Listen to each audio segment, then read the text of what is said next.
waraxmatullaahi wabarakatuh asxaabteeda ku xiran youtube-kayga Faahiye. Soo dhawaada saaxiibayaal, magacaygu waa Faahiye. youtube-kan inta badan waxaan kusoo gudbiyaa muuqaalo la xiriira dhiirigelin iyo sidoo kale la talin. Haddaba maantay muuqaalkeenu sida ciwaan kusoo aragteenba waxa uu ku saabsan yahay 7 xeer oo qofka noloshiisa wax weyn ka bedelaya.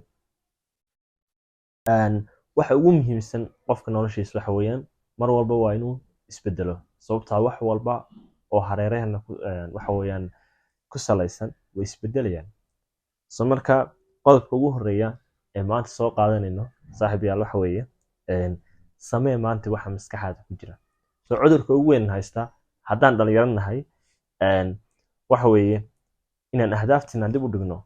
haddaan rabno inaan business bilowno, haddaan rabno waxa weeyaan inaan barashada nafteena iyo inaan nafteena aan kobcinay inaan mar walba dib u dhigno. waa isdhahnaa biri baan sameynaynaa, ama biri baan xirfadda aan baranaya, ama biri baan saa sameynaya.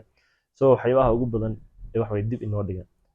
marka waxaan uga talinayaa saaxiibayaal inaad iska daysaanin dib u dhigashada, oo wax walba oo maskaxaada ku jira aad maanta aad sameyso, maantana aad qabato, waayo waa inaad ka faa'iidaysataa waqtigaaga inta aad dhalinyarta tahay. qodobka labaad saaxiibayaal wuxuu noqonayaa naftaada ku kalsoonow. waa qodobka ugu muhiimsan. kalsooni la'aantu waa waxyaabaha qofka wax weeye noloshiisa wax badan aan u qabsoomi karin. markaa naftaada ku kalsoon tahay waa mar walba wax weeyaan dhammaan ahdaaftaada aad xaqiijin karto. mar walba aad naftaada ku kalsoon tahay waa mar walba aad hesho kalsoonida dadka. qodobka saddexaad saaxiibayaal wuxuu noqonayaa cibaadada. inaad cibaadada aad ku daasho. haddaan dhalinyarnahay waxaan ognahay in magaranaysaay cibaadada badanaa waxaan aaminsanahay dhalinyarada Soomaaliyeed baan nahay in badanaa subaxdii oo kale hurdada nala tagto, habeenkii oo kale badan dhalinyartu waxa weeyaan dhafraaniin, laakiin de waa boqolkiiba 65. waa dhibaatada ugu weyn ee arkay dhalinyarada Soomaaliyeed waxa weeyaan haysata. marka si aan taa ugu guurnana mar walba qofku waxa weeyaan uu cibaadadiisa ku dadaalo, waa mar walba waxa weeyaan uu helo la jirka Ilaahay subxaanahu wa tacaala. marka saaxiibayaal ku daa inaad badsaso adkaarta, ducada, sadaqada, soonka, asxaanka aad dadka u falayso.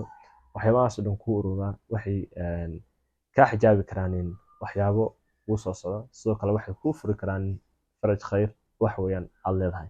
marka saaxiibayaal dhammaanteen aan ku dadaalno cibaadada. waa waxa koowaad wax weeyaan adduunkan aan u joogno, waa sababta koowaad Ilaahay subxaanahu wa tacaala wax weeyaan inoo abuuray. marka ha dhayalsanin wax weeyaan runtii mar walba waad wax cibaadada aad ku dadaasho, oo mar walba aad Ilaahay wax weeyaan raali geliso. Ilaahay markaa raali gelisana wax weeyaan runtii wax walba oo noloshaada ah ay Ilaahay subxaanahu wa tacaala uu ku fududeynayo.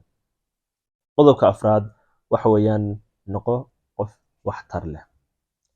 waayo guushu ma aha fikrad oo keliya, waa inaad magaranaysaa mar walba fikradaha kugu soo dhaca. haddaan dheeranahay inta badan maalinkii waxaa nagu soo dhaca fikrado badan oo wax weeyaan nolosha ku saabsan. marka runtii inaad fikradaha aad qorto kadibna aad u beddesho wax qabad, runtii waxa weeyaan waa waxyaabaha ugu muhiimsan ee noloshaada aad ku horumarin karto. inaad fikradaha kugu soo dhaca maskaxaada aad qorato kadibna aad u beddesho ficil, runtii waxay ku horseedi kartaa inaad ku maareyso noloshaadii oo dhan oo guulo badan aad ka xaqiijiso. qodobka shanaad waxa weeye saaxiibayaal wax akhri si aad u hesho fikrad cusub oo noloshaada bedeli karta. su-aasha koowaad qofka isweydiinaya waxa weeye maxaan rabaa inaan isbedelo? maxaan rabaa inaad isbedesho? maxay tahay sababta ugu weyn aad rabto inaad isbedesho?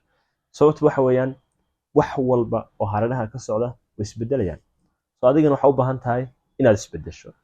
marka si waxa weeyaan noloshaada u bedesho waa inaad isweydiisaa marka maxaan rabaa inaan magaranaysaa aan sababta ugu weyn isu bedelay maxay tahay. waa inaad bedeshaa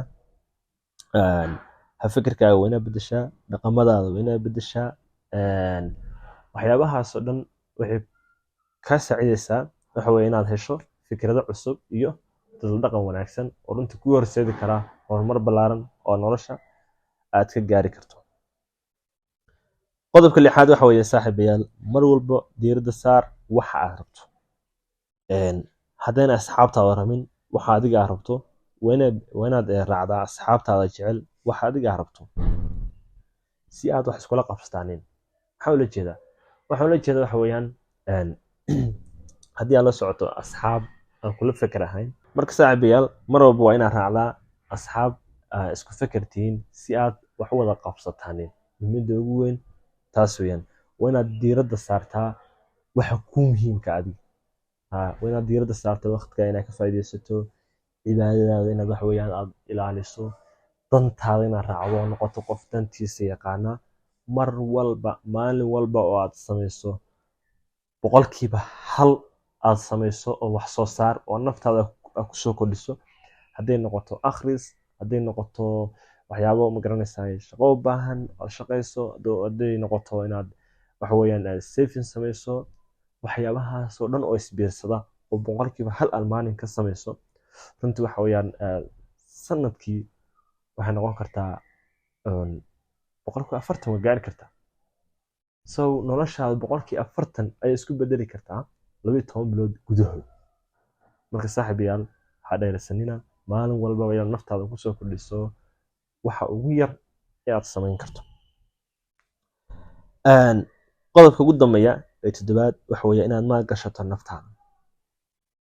waxaa ula jeedaa waxa weeyaan inaad barato xirfado cusub, xirfadahaagii hore inaad sii siyaadiso, aqoontaada guud inaad garanaysaa kobciso, sida diintaada oo kale, maadigaaga xirfadahaaga kobciso. waxyaabahaas oo dhan waxay kaa saacidaysaa wax weeyaan qof nolosha la haystaa, qof nolosha si kasta isu bedesho la bedelmi karaa. runtii waa wax ugu muhiimsan qofku in naftiisa maal gashato. tusaale ahaan oo maal gasho waxaan ugu wadaa hadda buug soo iibsato oo aad akhrido oo buugga aad cilmi badan ka faa'iido, sidoo kale fikrad aad ka hesho, waxay la micno tahay adigoo naftaada maal gashtay.